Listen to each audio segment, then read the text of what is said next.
오늘은 이제 CGMP 11번째 강의로서 여기 나온 것처럼 그 바이럴 백신을 예를 들어서 그와 관련된 그 바이올로지컬 에세이에 대한 그런 것을 얘기를 하고자 합니다.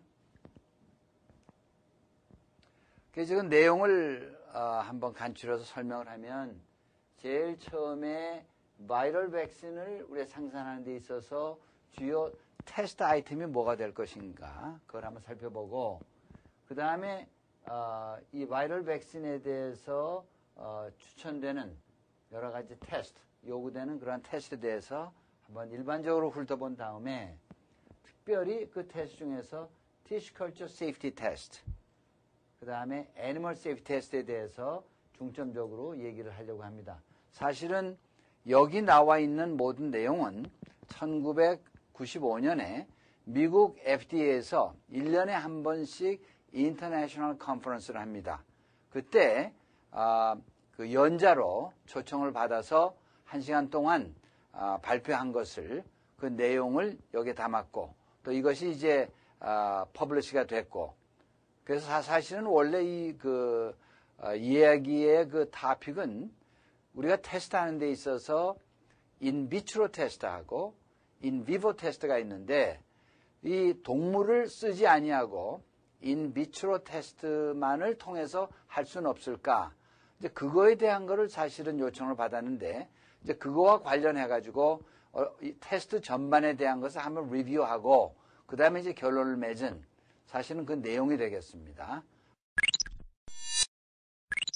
첫째로 메이저 테스트 아티클. 예를 아까 얘기한 대로 조금 전에 바이럴 백신에 있어서 주로 그 샘플을 어떠한 테스트를 할 것인가, 어떠한 그 샘플을 우리가 가지고 테스트할 것인가 얘기를 해봅시다. 자, 이제 그러면 우리가 바이럴 백신은 일반적으로 우리가 얘기를 해서 그 세균 백신이라든가 이런 것들은 배지를 잘 만들어서 그냥 배양을 하면 그 다음에 세균이 자라나게 되고 자라난 세균을 모아서 적절한 처리를 거치면 그 다음에 우리가 완제품 백신을 만들 수가 있는데 이 바이러스는 그 자체가 증식을 할 수 있는 능력이 없습니다. 이것은 반드시 살아있는 세포에 들어가서만 증식을 할 수가 있기 때문에 셀뱅크, 그 세포 바이러스를 집어넣을 수 있는 세포, 셀 서브스트레이트라고 얘기를 하죠. 이런 것이 이제 필요하게 되고 그 다음에 여기에서 세포 배양을 한 다음에 우리가 백신을 만들 수 있는 바이러스를 집어넣어서 그 다음에 기른 다음에 적절한 처리를 통해서 백신, 벌크 백신을 만들고 마지막에 완제품 만드는 거. 이것이 이제 전반적인 그런 스킴이 되겠죠. 그러면 여기에서 이제 특별히 우리가 문제가 되는 것은 자, 세포를 우리가 사용되는데 그 세포 자체가 오염이 되었다고 하면 이것은 거기서 만들어진 백신은 물론 오염이 되어 있기 때문에 첫 번부터 세포가 오염되지 않은 깨끗한 세포를 써야 되겠죠. 또 세포도 자꾸 개대를 하다 보면 이제 돌연변이도 하게 되고 원래 성질에서 벗어나는 원래 그 특징에서 벗어나는 게 있기 때문에 그러한 것을 방지하기 위해서 소위 셀 뱅킹 시스템, 셀 뱅크를 만들어서 써야 되겠다.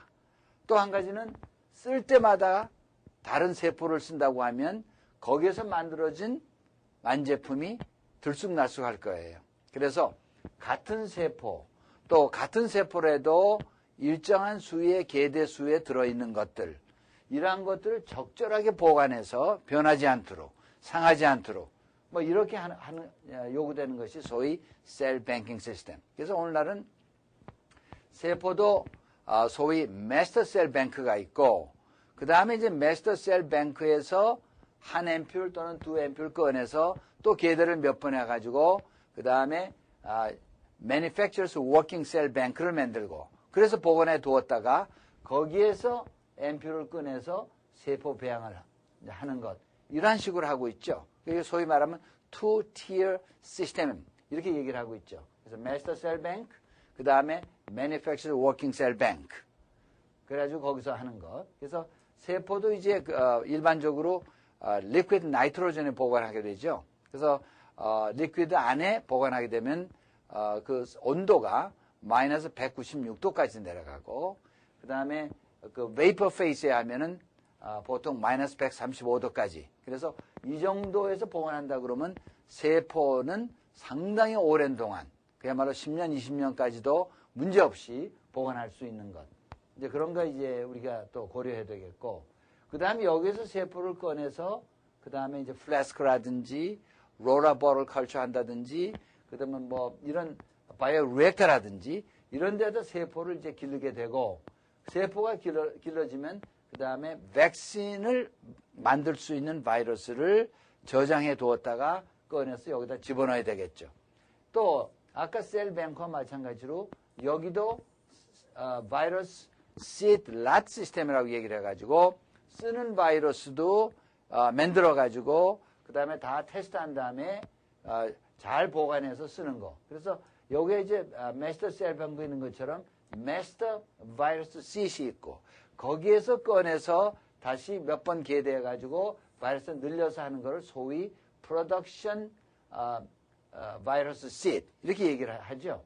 거기에서 이제 바이러스 꺼내서 집어넣으면 이 바이러스가 이제 세포 속에 들어가서 자라게 되겠죠. 그러면 바이러스에 따라서 그 세포에 얼마나 자라게 하는 거는 다 틀리지만은 이제 바이러스가 충분히 자라면 그 바이러스를 건져내는 거, 소위 이걸 하베스트라고 얘기를 하는데 이렇게 되면 그 바이러스를 전부 모아둔 걸 우리가 벌크 바이러스 또는 벌크 백신 뭐 이렇게 얘기를 하죠. 그럼 이런 벌크가 된 그런 바이러스 솔루션을 여러 가지 이제 방법으로 정제도 하고 뭐 정제하는 과정에서 원심 분리도 쓰고 그다음에 필트레이션도 하고 다이알리시스 하고 또 이런 걸 다 하기도 하고 이런 모든 과정 또 요새 세상에는 컬럼 같은 것도 많이 쓰죠.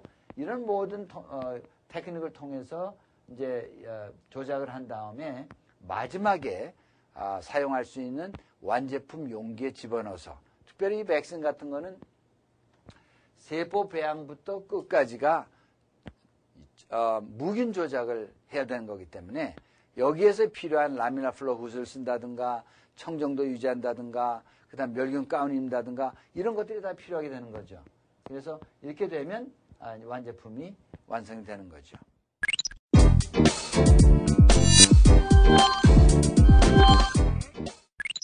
그러면 조금 전에 얘기한 그런 생산 공정 과정에서 나오는 여러 가지 이제 테스트 샘플이 있는데 이러한 것들에 대해서 어떠한 테스트를 요구하고 있는지 한번 살펴보십시다. 우선 seed virus. 지금 이제 제일 처음에 얘기했지만은 세포를 길러서 그 다음에 백신 만드는 바이러스를 집어내야 되는데 그런 바이러스 자체가 오염이 됐다고 하면 그 다음에 또 문제가 있기 때문에 이 바이러스에 대한 최소한도 테스트를 해야 돼요. 그래서 그 중에 하나가 identity test.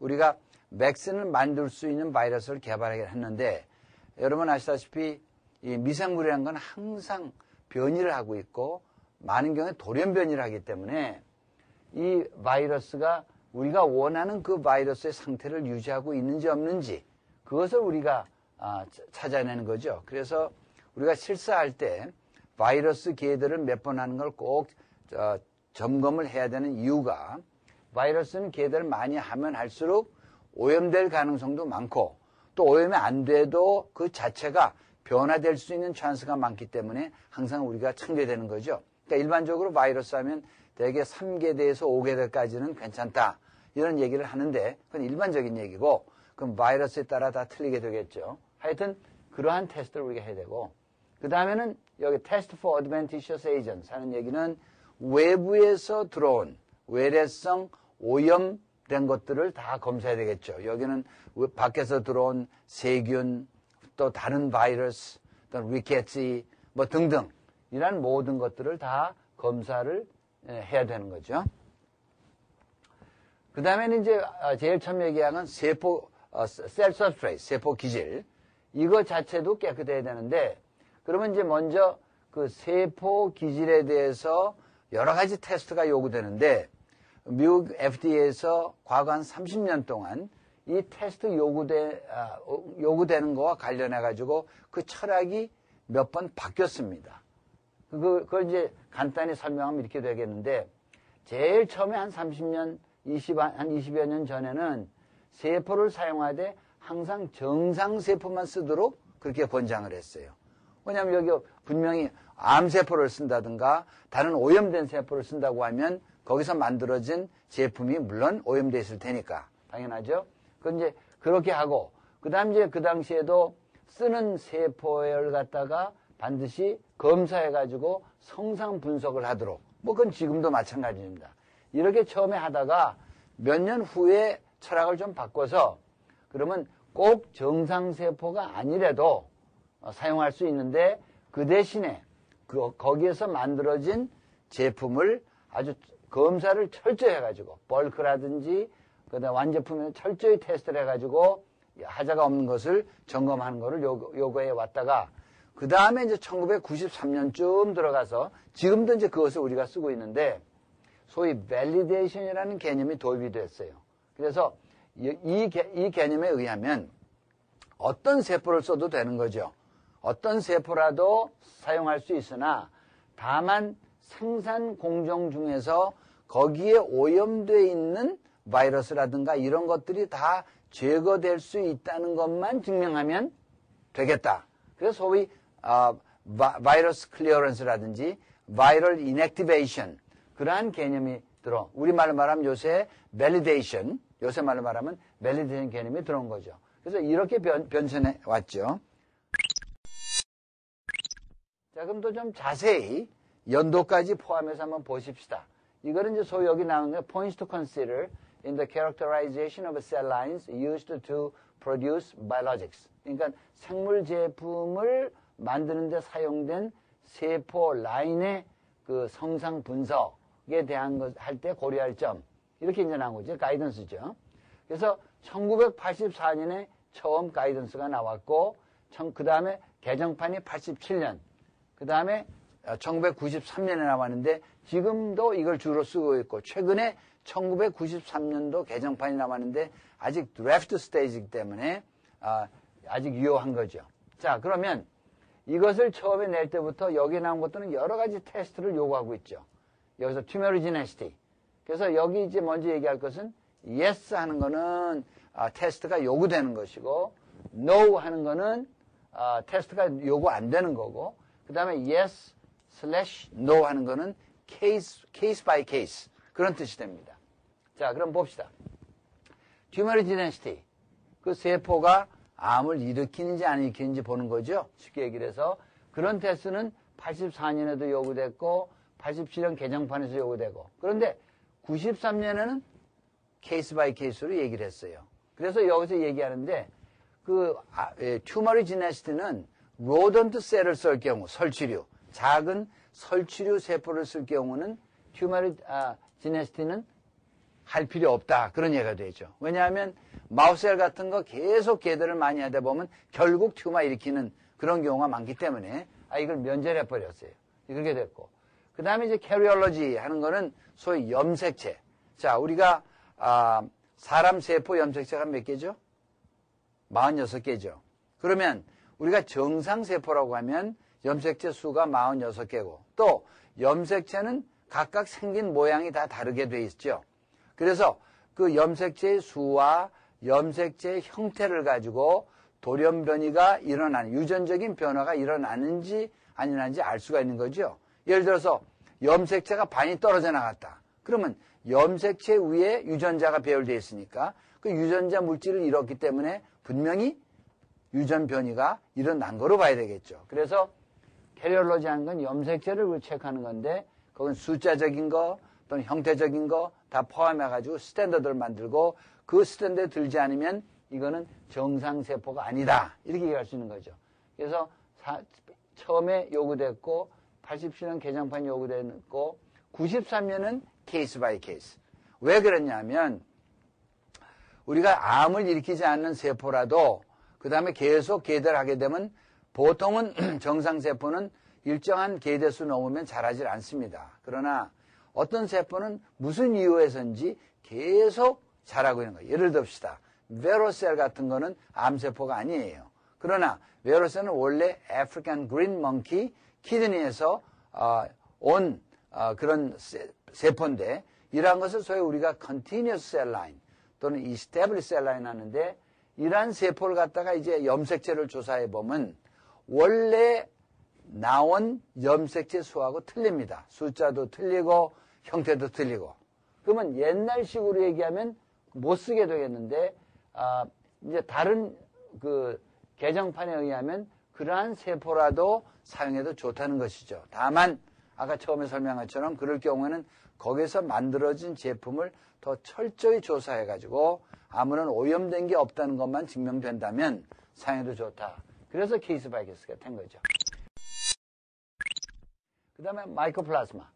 이제 마이코플라스마는 세포 배양하는 데는 항상 걱정스러운 적입니다. 그래서 과거의 모든 세포 배양에는 마이코플라스마 오염이 안 된 게 없다시피 과거에 몇십 년 전에 모든 기구라든가 이런 거 제대로 설비가 신통치 않을 때 오염이 됐어요. 그래서 지금 옛날에는 몇십 년 전에 세포 컬처를 한다 그러면 마이코플라스마가 이제 오염된 경우가 많았는데, 그 오염된 걸 봐도 사람의 마이코플라스마가 한 50% 오염이 됐고 옛날에, 그 다음에 이제 소의 마이코플라스마가 30%, 그 다음에 한 20%는 돼지 마이코플라스마, 이렇게 오염이 되는데, 그 이유는 이렇습니다. 옛날에는 우리가 세포 배양을 해도 참 손 씻는 버릇이 별로 없었어요. 그리고 손도 잘 안 씻고, 그러니까 주로 사람들이 손을 잘 안 씻고 위생적으로 깨끗하게 된 가운도 입지 못하고 하는 이런 데서 사람에게 오는 마이코플라스마가 한 50% 오염이 됐고, 그 다음에 이제 세포 배양을 하면 그 옛날에는 거의 100% 꼭 fetal bovine serum, 우리가 chemically defined media에다가 이제 씨름을 타야 되는데, 그 씨름은 주로 이제 소의 씨름을 많이 썼기 때문에 거기에서 오염되어 온 것들이 한 30%. 그 다음에 이제 세포를 기르다가 개대하게 되면 세포를 용기에서 띄우게 될 때 트립신을 많이 썼죠, 엔자임을. 그 트립신은 주로 그 돼지에서 많이 만들었어요. 그래서 거기에 묻어온 돼지의 마이코플라스마. 그래서 지금도 세포 배양의 문헌을 보면 대개 마이코플라스마 한 50%는 사람, 한 30%는 소, 20%는 돼지, 이런 마이코플라스마가 나오는 게 되겠죠. 하여튼 이런 마이코플라스마를 우리가 항상 테스트를 해야 되는데, 84년도, 7년도, 지금도 마이코플라스마 테스트는 반드시 해야 됩니다. 그리고 이 마이코플라스마 테스트는 하는 방법이 지금도 최소한 두 가지 해야 되는데, 하나는 브로스 아가 컬처, 배양 방법을 하는 거, 또 하나는 DNA 스테이닝 메소드. 이 두 가지가 스탠더드입니다. 그래서 왜 그럼 두 가지 해야 되냐면, 어떤 마이코플라스마는 브로스 아가에서는 자라는데 또 셀 컬처에서는 잘 안 자라는 경우도 있고, 반대로 셀 컬처에서는 자라는데 브로스 아가에서는 또 안 자라는 게 있고, 그래서 양쪽을 다 해가지고 한번 다 잡아보자 하는 면에서 두 가지 다 해야 되는데, 93년에는 그런 마이코플라스마뿐만 아니라 스피로플라스마까지도 테스트해야 된다. 특별히 곤충 세포를 쓰는 경우는 그 곤충 세포에 기생하는 마이코플라스마 비슷한 거, 스피로플라스마, 이렇게 이해를 하면 되겠죠. 이것까지도 요구된다. 그러니까 만약 곤충 세포가 아니라면 이건 필요 없지만 이게 이렇게 됐고, 그 다음에는 이제 가장 오염되기 쉬운 게 세균하고 그 다음에 곰팡이입니다. 펑거스. 그래서 이것을 항상 테스트하는 건 지금도 다 마찬가지입니다. 그래서 이런 거. 그 다음에 이제 외래성 바이러스 부정시험, 우리는 그렇게 번역을 했던데, 외부에서 각종 바이러스가 오염될 수가 있어요.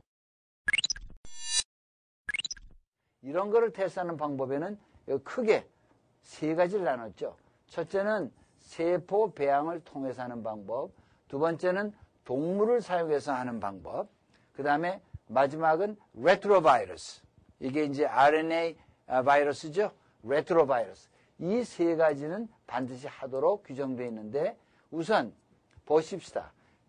이 테스트는 지금까지 다 요구되고 있어요. 그 다음에 동물 테스트에서도 서클링 마우스, 이것은 금방 난 지 24시간 이내 되는 것만을 쓰게 돼 있죠. 미국의 그 법은. 그래서 지금 다 요구되고 있고, 그 다음에 어덜트 마우스. 이건 젖된 어덜트 마우스를 해서 이것도 다 지금도 하고 있고, 그 다음에 기니픽 쓰는 경우. 근데 기니픽은 84년에선 반드시 했어야 하는데 87년에는 케이스 바이 케이스로. 지금도 케이스 바이 케이스. 그래서 그 이유는 조금 이따 설명을 하죠. 그 다음에 래빗은 처음에는 요구 안 됐다가 87년에 케이스 바이 케이스, 그 다음에 지금도 케이스 바이 케이스. 그 다음에 멍키는 요구 안 됐고 안 됐다가 지금은 케이스 바이 케이스로 그렇게 멍키 테스트 해야 되고, 그 다음에 이제 그 치킨 에그 유정란을 쓰는 경우는 다 지금까지도 요구되고 있고, 그 다음에 레트로바이러스 지금까지도 마찬가지. 그 다음에 온코진 익스프레션은 처음에는 안 했다가 87년에는 하고, 그 다음에 93년에 가서는 또 없애버렸어요. 근데 조금 이따 설명을 하고, 그 다음에 여기 이런 세포를 써서 만드는 제품에 대한 테스트를 써요. 이거는 세포 자체가 아니고, 그래서 그 세포의 핵에서 흘러온 DNA 양이 처음에는 별로 그런 거 없다가 87년부터는 도수당 10 파이코그램 넘으면 불합격. 그러다 이제 그 다음에 93년에 이걸 10배로 올려서 100 파이코그램 넘지 않으면 용납할 수 있는 거. 이런 식으로 됐고. 그 다음에 이제 소위 밸리데이션. 그 외래성 바이러스를 제거할 수 있다는 그런 거 보여주는 밸리데이션은 처음에 그런 생각도 안 하고 있었는데 93년부터는 그것이 요구되고 있고. 지금 이제 변천은 이렇게 됐는데 우리 테스트 하나씩 좀 살펴봅시다. 이제 세포 배양을 해서 그 바이러스가 있는지 없는지 하는 걸 이거 이제 찾아내는 방법. 자세한 건 내 뒤에 얘기를 하겠고. 그 다음에 이제 동물을 사용하는데 여러 가지 동물을 썼어요. 서클링 마우스, 어덜트 마우스, 기니픽, 래빗, 멍키 나오는데 여기 이제 다 이런 다른 동물들, 같은 동물에도 나이가 다른 거 쓰는 이유가 다 있어요. 그래서 마우스 중에서 만약 서클링 마우스, 지금 금방 나서 24시간 안 되는 것을 쓰면은 콕새끼 바이러스 같은 게 자라요. 그래서 잡아내는 목적 중에 하나가 콕새끼 바이러스 잡아내는 거고, 그 다음에 어덜트 마우스에서는 LCM, 림포사이틱 코리오 메닌자이티스 바이러스, 이러한 것들을 잡아내는 거고, 기니픽 하면 다시 그 림포사이틱 코리오 메닌자이티스 바이러스하고 여긴 백테리아까지 잡아냅니다. 백테리엄 튜버클로시스 이런 거. 자, 그러면 다시 지금 돌아가서 이제는 테스트 아티클 중에 프로덕트 자체, 백신 자체라는데 하나는 벌크 스테이지에서 테스트를 하게 되고 또 하나는 파이널 컨테이너, 완제품 스테이지 테스트하게 되는데 일반적으로 이 바이러스 백신의 경우 벌크에서는 이런 테스트를 거의 다 기본적으로 하게 되죠. 이게 전부 다가 아니고 이런 테스트 플러스 something more 이렇게 되는 거죠.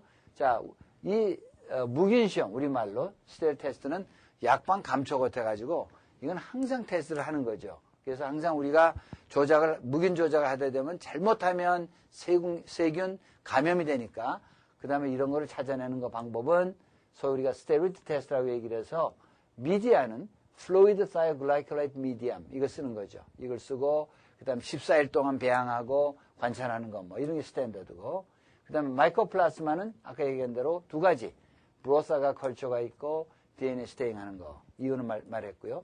그 다음에 이제 티슈 컬처 세이프티는 세포를 길러서 그 다음에 이 샘플을 집어넣고 바이러스가 있는지 없는지 찾아내는 거. 그 다음에 동물을 사용해서 잡아내는 거. 조금 전에 얘기한 대로 이런 것들을 전부 하는 거죠. 그리고 또 인펙티비티. 바이러스 백신이니까 바이러스가 얼마 있는지.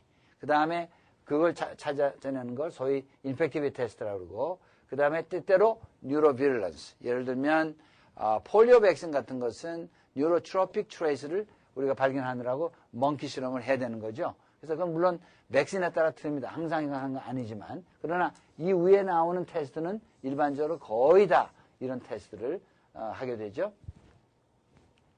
그 다음에 이제 그 완제품 파이널 컨테이너 할 때는 뭐 여기 나오는 것을 거의 하게 되는데 우선 general safety 이건 뭐냐면 이제 마우스 2마리하고 기니픽 2마리 써가지고 그 다음에 일주일 동안 그 샘플을 집어넣은 다음에 그 다음에 그 마우스하고 기니픽이 제대로 그 행동을 하는지 안 하는지 보는 거 이런 걸 보는 건데 이 목적은 필링할 때 충전할 때 외부에서 독성 물질이 혹시 들어가지 있지 않나 이거 검사하는 게 목적이 되겠죠. 이거가 그 다음에 역시 또 묵인 시험을 하게 되는데 이때는 미디어를 2개를 써야 돼요. 그러니까 미국 스탠더드는 플루이드 사이오글라이콜렌 미디어하고 소비인 캐센 다이제스트 미디어 양쪽을 쓰고 그 다음에 이제 역가 시험을 해야 되겠죠.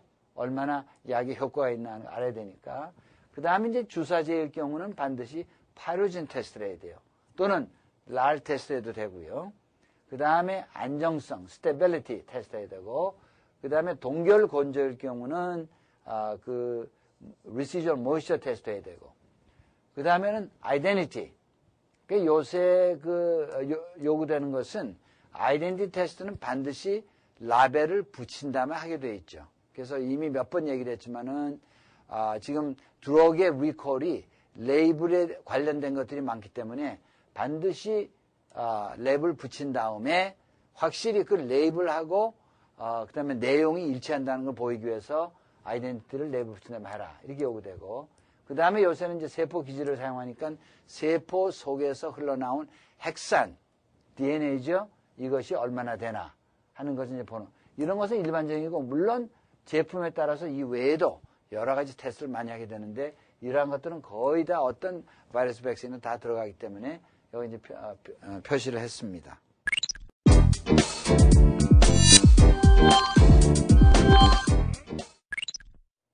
지금 이제 4가지 아이템 중에서 2가지는 얘기를 했고 나머지 2가지를 좀 자세하게 아까 얘기를 했죠.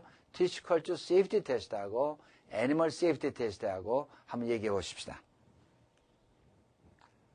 그러면 이제 티슈 컬처 세이프티를 하게 되면 이제 여기 그 전반적으로 쉽게 하기 이렇습니다. 세포를 길러가지고 그 세포 길르는 용기 속에다가 지금 샘플을 집어넣습니다. 그 샘플을 집어넣으면 만약에 그 샘플에 바이러스가 오염이 됐다고 하면 세포의 모양이 변하게 되고 예를 들면 깨끗한 세포들이 갑자기 점이 많이 생긴다든가 소위 그래뉴얼이 생긴다든가 갑자기 또 어떤 경우는 세포와 세포가 서로 붙어서 큰 세포를 소위 자이언트 셀을 형성한다든가 또는 세포가 막 떨어져 나간다든가 하여튼 여러 가지 비정상적인 현상이 나타나는데 이것을 소위 일반적으로 CPE라고 그러죠. Cytopathic Effect. 그래서 이거를 보는 겁니다. 이제 그렇게 하기 위해서는 우선 세포를 먼저 길러야 되는데 어떠한 세포를 쓸 것인가 이걸 결정해야 돼요.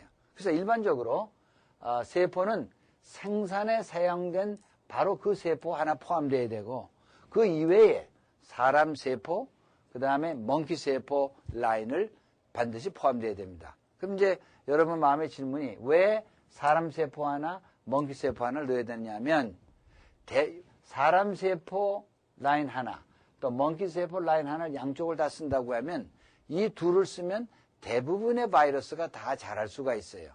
그래서 거기 자랄 수 있는 모든 그 바이러스를 갖다가 잡아보자 하는 의미에서 양쪽을 다 써. 그래서 최소한도 3개의 셀 라인을 사용해야 된다. 그러나 그 경우에 따라서는 이 세뿐만 아니고 하나 더 아니면 2개 더 할 수가 있죠. 예를 들어서 여러분이 사용하는 백신 바이러스가 그 바이러스가 처음에 만들어질 때 기니픽 통해서 왔다면 기니픽에 자라는 바이러스가 오염될 수 있으니까 그건 기니픽 바이러스가 자라는 세포 라인을 하나 더 첨가해서 해야 된다든가 이런 것들이 이제 이해가 되겠죠. 지금 여기 설명하는 게 바로 그겁니다. 첨가적인 세포는 그 테스트 아티클의 그 소스라든가 패시지 히스토리에 따라서 정해진다 이런 얘기를 하고 있죠. 지금 티슈 컬처 세이프티를 할 때 무엇을 관찰하는가? 조금 전에 얘기했죠? CP, Cytopathic Effect. 그러니까 정상적인 세포의 모양에서 벗어나는 소위 병적인 그런 모포로지를 체크해내는 거. 그렇죠? 이제 그런 거를 해야 되는데, 이제 여기서 실제로 일을 하다 보면 여러 가지 고려할 사항이 있어요. 그러면 여기서 이제 different type of CP는 뭐냐면 오염된 바이러스 종류에 따라서 거기 나타나는 CP의 종류가 틀립니다. 어떤 바이러스는 그래뉴를 많이 나타내고 어떤 거는 세포가 붙는 현상을 나타내고 뭐 등등. 그러니까 이런 것들을 일단 다 이제 우리가 고려해야 되는데 여기에 이제 문제가 뭐냐면 우리가 소위 그 백신 중에서 사백신이라는 게 있고 생백신이 있는데 생백신일 경우에는 백신 바이러스가 살아있어요. 그런데 어떤 경우는 그 백신 바이러스 자체가 CP를 일으키기 때문에 이것이 그 백신 바이러스가 일으킨 CP인지 아니면 그것 이외에 밖에서 들어온 오염된 바이러스 일으킨지를 알 길이 없죠. 그래서 이런 거를 판단하는 데는 이런 것들을 이제 고려한다. 그 말이죠. 왜냐하면 CP 모양이 다 틀려요. 그래서 만약 들어서 백신 바이러스는 CP를 일으키는 게 점을 나타내는데, 그래를 나타내는데 점은 하나도 없고, 그 다음에 다른 모양의 CP가 났다고 그러면 우리가 쉽게 가늠할 수 있죠. 아하, 이건 백신 바이러스가 일으킨 CP가 아니고 외부에서 들어온 오염된 바이러스겠구나.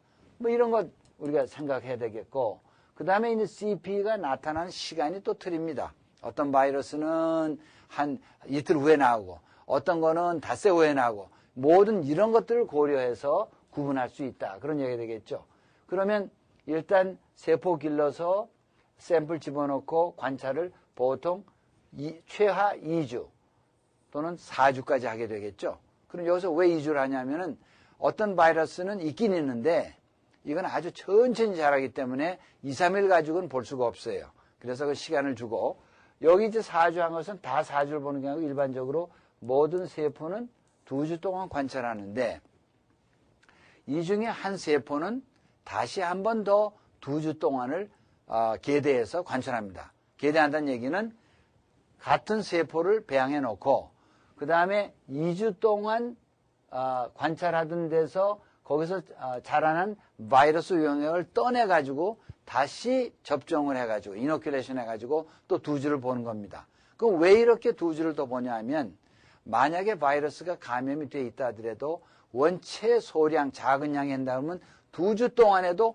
충분히 바이러스가 자라질 않아서 CP를 나타낼 수 없는 경우가 있기 때문에 그래서 이렇게 다시 2주를 더 기르면 그 소량의 바이러스가 많이 자라서 결국 CP를 일으켰기 때문에 4주까지 보게 하는 겁니다. 물론 다 할 필요는 없고 이 중에 하나 일반적으로 아까 얘기한 중에 멍키셀을 다시 계대해서 보는 경우가 많이 합니다. 그 다음에 이제 이거는 그 세포를 길러서 세포의 형태적인 관찰을 한 것이고 그 다음에 이제 이 2주나 4주 끝난 다음에는 또 한 가지 더 테스트하는 방법이 있어요. 이게 뭐냐? 그게 소위 힘 업섭션 이런 얘기를 하는데 이건 뭐냐면 다 모든 바이러스가 다 힘 업섭션을 일으키는 건 아닙니다만은 어떤 바이러스들은 힘 업섭션이라는 그런 현상을 나타내요. 이건 뭐냐면 세포가 바이러스에 감염이 돼 있는데 거기다가 레드 블러드 셀, 우리 적혈구를 갖다 집어넣으면 세포의 오염된 부분에만 적혈구가 가서 붙게 돼요. 그렇게 이런 현상을 힘 업섭션 이렇게 얘기를 하는데 이건 우리 제가 미국 솔크 연구소에서 일할 때 우리 소장 닥터 알렉스 쉘러코프가 1962년인가 60년대에 발견한 방법인데 아직도 이제 전 세계가 쓰고 있죠. 그래서 이런 방법을 반드시 이제 하게 되는 거예요. 그래서 지금 형태만 관찰을 하는 게 아니고 힘 업섭션을 보는 이유는 우리가 지금 체크하고 있는 바이러스가 무슨 바이러스인지 우리는 알 수가 없어요. 그래서 되도록 많은 바이러스를 잡아내기 위해서 이런 방법 저런 방법 다 쓰다 보니까 최소한도 이 두 가지 방법은 스탠더드로 들어있는 거가 되겠죠. 그 다음에 이제 한 가지 문제는 뭐냐면 아까 얘기한 것처럼 백신 바이러스 자체가 CP를 일으킨다고 하면 조금 얘기한 것처럼 그 CP가 나타나는 시간이라든가 또는 CP의 모양이라든가 이런 거로 구분하는 방법이 있는데 어떤 데는 이런 것 가지고도 전혀 할 수 없는 경우도 있죠. 그러면 일반적으로 어떻게 하냐면은 샘플을 집어넣기 전에 엔타이시러를 샘플과 섞어서 지금 백신에서 있는 바이러스를 중화를 시킨 겁니다. 그러면 만약에 완전히 중화가 된다고 하면 그 다음 나타나는 CPU는 백신 바이러스가 아니고 다른 외부에서 들어온 바이러스라는 걸 분명히 알기 때문에 이제 이런 걸 하는 것이죠. 그래서 여기 그게 설명이 되어 있어요. 그래서 지금 설명한 거는 테스트 아티클을 집어넣기 전에 중화시키는 방법. 그런 얘기를 하고, 이건 일반적인 얘기죠. 아까 얘기를 했고, 그 다음에 이렇게 해도 제대로 잘 안 되면은 그 세포가 자라는 미디에다가 추가적인 엔타이시라를 타서 이런 걸 방지하는 방법. 뭐 이건 실제로 이제 일을 하면서 문제점들이 나타날 때 적용하는 얘기를 하고 있는 겁니다.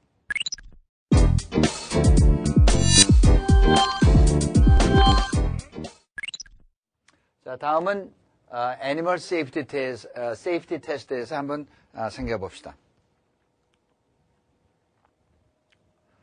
이제 주로 많이 쓰는 것이 아까 얘기한 대로 여기 난지 아직 24시간 지나지 않은 그런 소위 우리가 서클링 마우스. 그래서 이거는 이제 나라마다 어떤 때는 3일이 넘지 않고 쓰는 그런 경우도 있지만은 지금 현재 미국 FDA 스탠더드는 나서 24시간 되지 않는 거를 사용하도록 그렇게 되어 있죠. 서클링 마우스가 있고, 그 다음에 어덜트 마우스 여기, 그 다음에 기니픽, 그 다음에 래빗, 그 다음에는 이제 유정란, 엠브리오니테이드 치킨 에그, 그죠? 이런 걸 이제 우리가 사용해서 이제 하는데, 아까 잠깐 설명을 했지만은 이러한 모든 것을 쓸 때 이유가 다 무엇을 우리가 잡아내고자 하는, 어떠한 바이러스를 우리가 잡아내려고 이러한 것을 선정하느냐 하면은, 서클링 마우스는 주로 콕새끼 바이러스란 뭐 이런 거 등등을 잡아내는 거예요. 근데 사실 이 콕새끼는 미국의 뉴욕주의 한 지방 이름이에요. 그래서 왜 콕새끼라고 붙였냐면 그 지방에서 처음 이 바이러스가 발견됐기 때문에 이걸 콕새끼 바이러스가 부르는 거죠. 이건 참고로. 그래서 이런 이제 콕새끼 바이러스를 잡아내는 거고, 그 다음에 어덜트 마우스를 사용하는 것은 이 바이러스를 LCM이라고 우리 얘기를 하는데, Lymphocytic Choriomeningitis Virus. 이걸 우리가 지금 잡아내는 거고, 그 다음에 기니픽을 쓸 경우는 이 LCM도 잡아내고, 그 다음에 리케치. 그러니까 이 리케치아라는 거는 일종의 박테리아죠. 박테리아의 한 속 중에 하나인 거. 이런 거. 그 다음에 마이코박테리움 튜버클로시스. 그죠? 결핵균 같은 것도 잡아내는 거죠. 그래서 이런 것이 목적이 되고, 그 다음에 래빗 하면은 아까 멍키 에이전트라고 그랬죠? 근데 예를 들어서 B 바이러스 같은 거.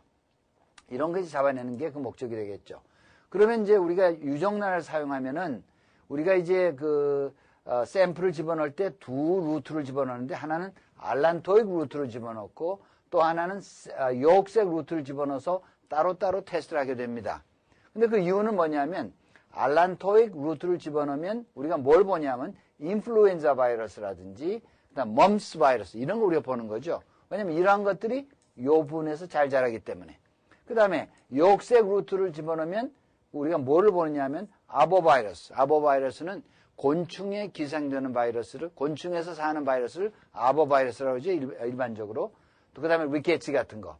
그래서 물론 이런 것들이 요옥색 부분이 더 잘 자라기 때문에 지금 그렇게 되는 겁니다. 그래서 지금 이것을 우리가 이 정도는 알아야 되는 이유는 뭐냐면 우리가 이런 목적을 모르고 무조건 가이던스 따라다 하다 보면 이게 잘 테스트가 돼서 잘 되면 문제가 없는데 만약에 테스트가 안 되면 다른 방법을 우리가 개발해야 돼요. 근데 다른 방법을 개발하려면 무엇을 우리가 잡으려고 하는지를 알지 못하면 개발할 도리가 없는 거예요. 그래서 우리가 사실은 이런 모든 생산할 때 규정만 그냥 기계적으로 따를 것이 아니라 모든 규정은 사실은 그 뒤에 scientific background, 과학적인 근거가 있고 그 다음에 그 근거를 알아야 우리가 다른 면으로 활용할 수 있기 때문에 그래서 우리가 이 정도는 알아야 된다. 이렇게 생각이 됩니다. 이렇게 이제 suckling mouse, adult mouse, guinea pig, rabbit, embryonic chicken egg 이렇게 쓰는데 이제 이런 걸 하기 위해서는 실험실에서 샘플을 얼마나 주사를 해야 되고 뇌에다 집어넣는지 복강에다 넣는지 그 다음에 무슨 뭐 이 피부에다 피하에다 하는지 이러한 모든 것들이 이제 Code of Federal Regulation에 이제 나와 있지요. 그래서 이런 것들을 전부 모아서 아주 여러분이 쉽게 볼 수 있도록 아주 탭을 하나 만들었어요. 그래서 이거 하나하나 설명해 봅시다. 자, 그러면 먼저 서클링 마우스를 사용할 경우는 이것을 사용하는데 첫째는 마우스 몇 마리를 써야 될 것이냐면 20개, 20마리를 써야 된다는 거죠. 한 번 할 때. 20마리를 넣는데 어떻게 주사를 하냐면 IC, 뇌에다가 하고 일부는 IP, 복강, 인트라페리토니얼 이렇게 얘기하는데 이 뇌 쪽에는 0.01ml를 집어넣고 샘플, 그 다음에 복강에는 0.1ml. 그러니까 마우스 하나마다 그렇게 하죠. 그래서 20의 마우스에다 다 집어넣어서 그 다음에 얼마 동안을 관찰하냐면 2주 동안, 14일 동안. 그래서 이걸 관찰하는데 이럴 경우가 있어요. 자, 주사를 금방 하고 그 다음에 2시간 후에 가봤더니 한 마리가 죽었다. 그러면 이거는 바이러스 문제가 아니고 왜냐하면 바이러스를 만약에 바이러스가 들어갔다면 이것이 나중에 병을 일으키는데 시간이 걸려요. 그래서 통상 24시간 안에 하루 안에 죽는 것은 바이러스 문제가 아니고 다른 toxic contaminants 어떤 독성 물질로 이렇게 간주를 합니다. 하여튼 참고로 그래서 이제 14일 동안 관찰하고 그 다음에도 아무 이상이 없으면은 그 20마리를 갖다가 다시 전부 homogeneize 뭐 막말로 들들 갈아가지고 그때는 이제 뭐 스킨 같은 거 버리고 내장 무슨 뭐 꼬리 이런 건 다 잘라버리고 다시 하면 이제 전부 homogeneize 해가지고 다시 20마리 서클링 마우스에다가 집어넣어서 이런 식으로 다 주사한 다음에 또 14일 동안은 관찰한 거죠. 그래서 여기서도 이렇게 계대를 하는 이유는 처음 2주 동안은 오염된 것이 원체 작게 있다고 하면 이게 아직 자라질 않으니까 더 기회를 주는 거죠. 그래서 이제 서페스를 하게 되는, 계대를 하는 거죠. 이런 것이 주로 서클링 마우스 테스트하는 이제 스탠더드가 되겠고, 그 다음에 이제 어덜트 마우스를 사용할 경우에, 아까 목적은 얘기를 했죠. 몇 마리를 쓰느냐 하면 20마리를 쓰게 되고, 그 다음에 여기서 주사량은 뇌에다가 0.03, IP 0.5ml을 집어넣은 다음에 관찰은 3주 동안 그렇게 하게 되는 거죠. 그 다음에 이제 기니픽은 5마리를 사용하고 그 다음에 샘플 IC에 0.1ml, IP에 5ml 집어넣고 이건 42일 동안 관찰하게 되는 거죠. 여기서 이제 써 있지는 않지만은 처음 21일 반 동안은 이제 바이러스에 대해서 관찰한 거고 나머지 21일 동안은 사실은 바이러스가 아니고 그 백테리아 아까 얘기했죠. 결핵균까지도 잡아낸다고 그랬는데 결핵균은 그걸 다 자라기 위해서는 시간이 많이 걸려요. 그래서 보통 6주를 잡습니다. 그래서 여기는 42일이라는 게 이렇게 42일이라는 게 이렇게 나오게 되죠. 네, 그런 거. 그 다음에 이제 처음 20일을 지난 다음에 백테리아를 잡아낼 때는 그 다음에 그 rectal temperature를 잽니다. 항문 온도를 재가지고 그 온도가 올라간 걸 봐서 그 백테리아가 있는지 없는지 알 수가 있으니까 이제 되게 그런 것이 이제 프로시저가 되죠. 그 다음에 이제 레빗을 사용하는 경우는 10마리를 쓰고 그 다음에 그 10마리 각각 한 마리마다 ID, intradermal 1ml, 그 다음에 subQ로 9ml 이렇게 주사한 다음에 그 다음에 3주 동안 관찰하는 거죠. 그래서 이런 것이 소위 이제 rabbit safety 테스트가 되겠죠. 그 다음에 이제 유정란을 사용하는 거, chicken egg 쓰는데 여기는 아까 얘기한 대로 두 가지 루트가 있어요. 알란토익 루트가 있고 그 다음에 욕색 루트. 이유는 설명했죠. 각 부위마다 자라는 바이러스가 틀리다는 거. 그것 때문에 양쪽 다 하는 거죠. 그래서 알란토익 루트를 했을 때는 달걀 20개에다가 유정란 20개에다가 0.5ml씩 이 부분에다가 주사를 해가지고 관찰은 4월 동안 하는 겁니다. 4월 동안 하고. 그 다음에 그걸로 끝나는 게 아니고 끝난 다음에 다시 그것을 또 다른 20개의 유정란에 같은 부위에 집어넣어서 또 4월. 그렇게 해서 관찰을 하고. 그 다음에 이제 녹색 루트 할 때는 역시 20개의 유정란에다가 0.5ml를 집어넣고 9일 동안 관찰하고, 그 다음에 이 관찰한 다음에는 다시 계대를 해서 다시 9일 관찰해가지고 바이러스가 오염되어 있는지 없는지 보는 거.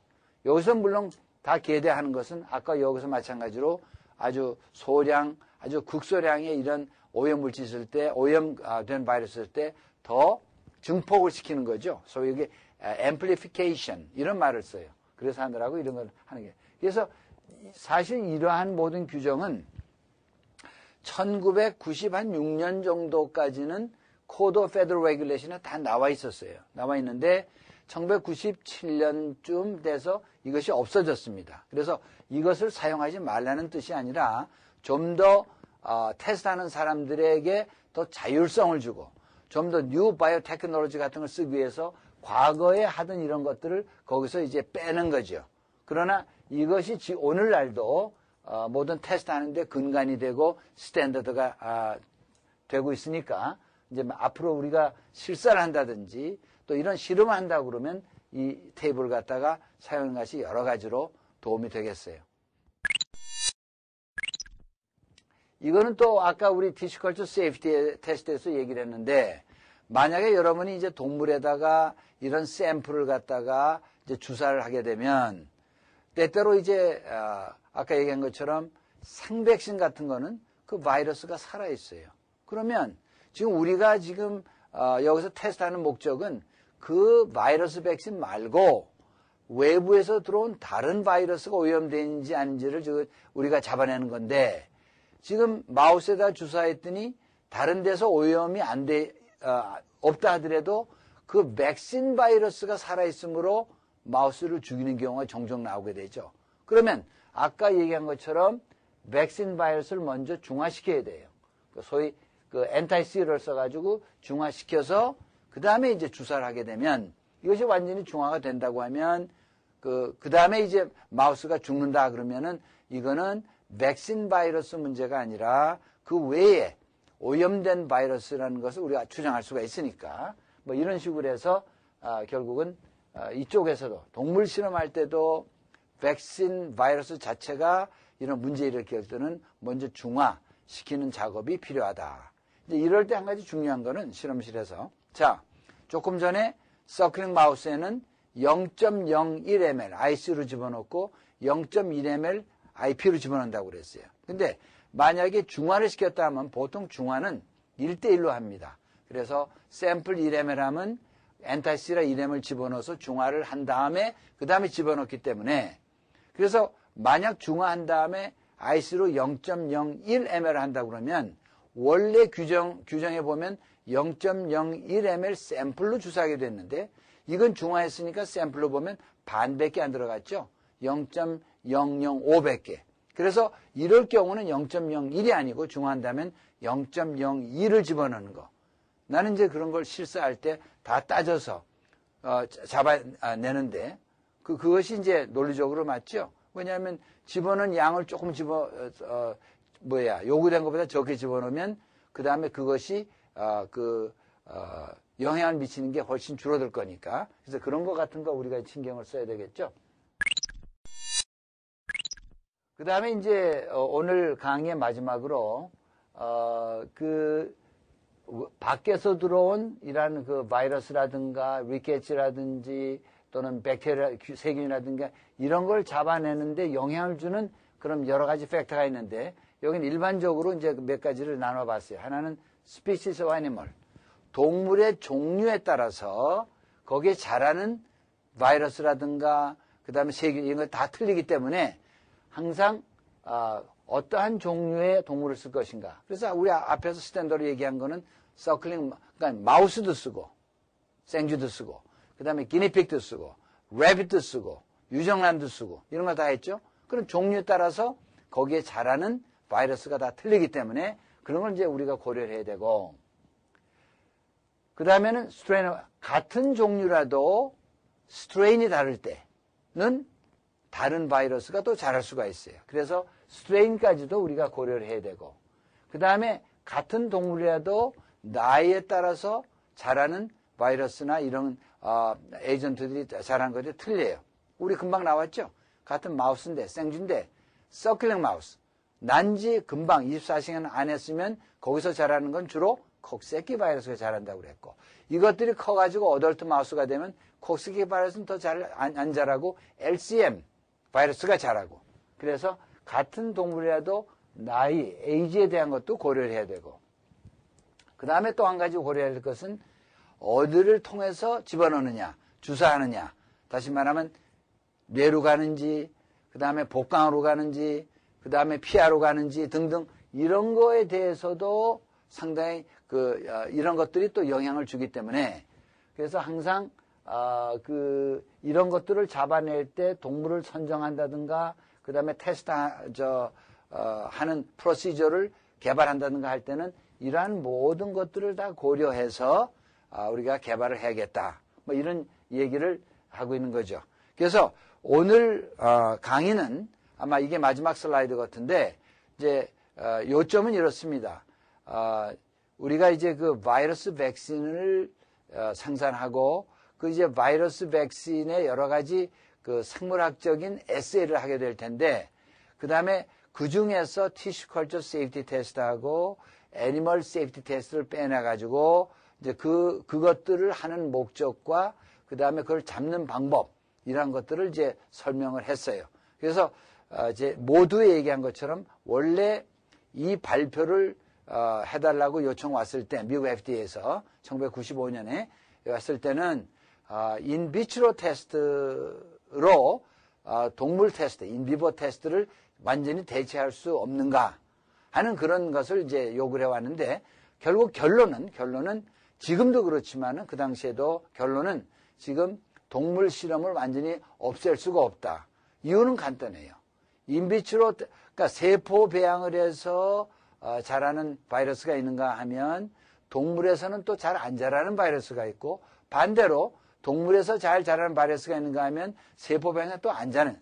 이기 때문에 동물 실험이라든지 인비트로 테스트를 병행함으로 해서 우리가 모든 이런 오염된 에이전트를 잡아낼 수밖에 없다 하는 것이 사실은 결론이 되었어요. 그래서 그때 프레젠테이션 목적은 그거였지만은 오늘 이 프레젠테이션, 오늘 이 슬라이드를 통해서 앞으로 우리가 이제 백신을 생산할 때는 일반적으로 이러한 테스트를 해야 되고, 또 어떠한 테스트 아티클을 써야 되고, 또 어떻게 해야 되고, 특별히 티슈컬처 세이프티 테스트하고 애니멀 세이프티 테스트에 대해서 우리가 확실히 알고 또 실험도 하고 테스트도 하고 또 인스펙션도 해야 될 거로 생각을 합니다.